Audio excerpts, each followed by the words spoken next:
السلام عليكم ورحمة الله وبركاته. من التوجيهات القرآنية العظيمة أن الله قال لنبيه: فلا يحزنك قولهم، سيقولون فيك ما ليس فيك فلا تلتفت، واقتدي بنبيك وهو خير منك.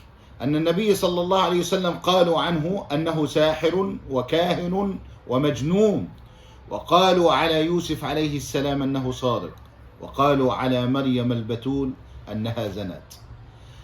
أخي الكريم، ضع هذه القاعدة نصب عينيك: لن تنجو من ألسنة الناس مهما بلغ صلاحك، ومهما قدمت من تضحيات لن تنجو منهم. فافعل كل عمل لله ودع الناس جانبا.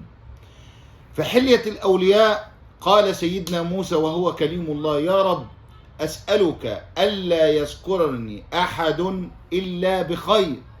فقال: يا موسى، هذه لا أضمنها لنفسي، أنا ما فعلتهاش لنفسي وأنا الله، فلقد قالوا على الله أن له زوجة وله ولد.